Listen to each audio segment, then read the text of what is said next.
Assalamualaikum warahmatullahi wabarakatuh. Perkenalkan, nama saya Hasbia. Baik, di sini saya akan melanjutkan presentasi dari pemateri sebelumnya, yaitu sarana perangkat keras. Sarana perangkat keras pondok pesantren merupakan sarana yang berupa bangunan fisik yang meliputi beberapa perangkat. Di antaranya adalah sebagai berikut. Yang pertama, pondok. Pondok ialah merupakan sebuah tempat tinggal antara kiai dan para santrinya. Mereka memanfaatkan pondokan dalam rangka bekerja sama memenuhi kebutuhan hidup sehari-hari.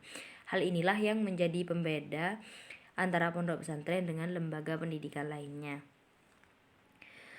Di dalam pondok pesantren, santri juga dapat hidup seperti di rumah sendiri. Bahkan dalam pondok pesantren, para santri dibiarkan untuk hidup lebih mandiri agar nantinya ketika mereka sudah berada di masyarakat, mereka juga dapat hidup secara mandiri, tidak membebani atau tergantung kepada kedua orang tuanya. Nah, selanjutnya yaitu masjid. Nah, masjid ini juga merupakan unsur pokok kedua dari pondok pesantren. Selain berfungsi sebagai tempat sholat berjamaah, masjid juga berfungsi sebagai tempat belajar mengajar.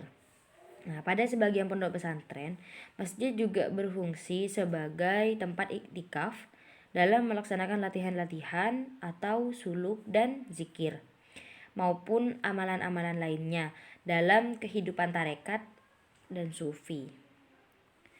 Selanjutnya yaitu sarana perangkat lunak. Adapun sarana perangkat lunak pada sistem pendidikan pesantren ialah sebagai berikut. Nah, yang pertama yaitu tujuan pendidikan pesantren.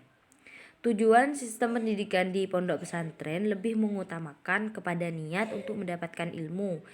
Untuk mendapatkan ilmu pengetahuan yang bermanfaat daripada mengejar hal-hal yang bersifat material dan tidak ada manfaatnya.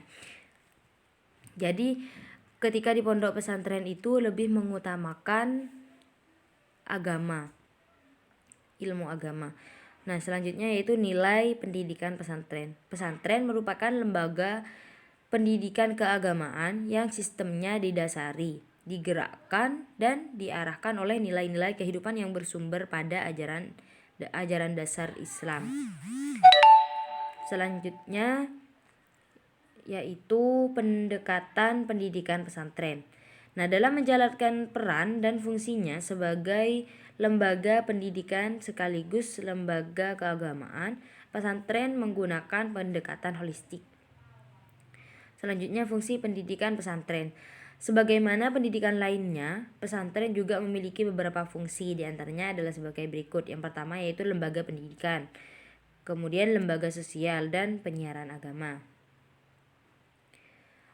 Prinsip pendekatan pesantren. Pesantren mempunyai beberapa prinsip. Yang pertama yaitu kolektivitas, yang kedua teosentris, yang ketiga kearifan, yang keempat sukarela dan mengabdi, yang kelima mengatur kegiatan bersama, yang keenam kesederhanaan, yang ketujuh mandiri, kedelapan kebebasan pemimpin, 9 pesantren merupakan tempat menimba ilmu dan mengabdi, yang 10 mengamalkan ajaran-ajaran Islam, 11 restu kiai, 12 tanpa ijazah. Selanjutnya kurikulum pendidikan pesantren.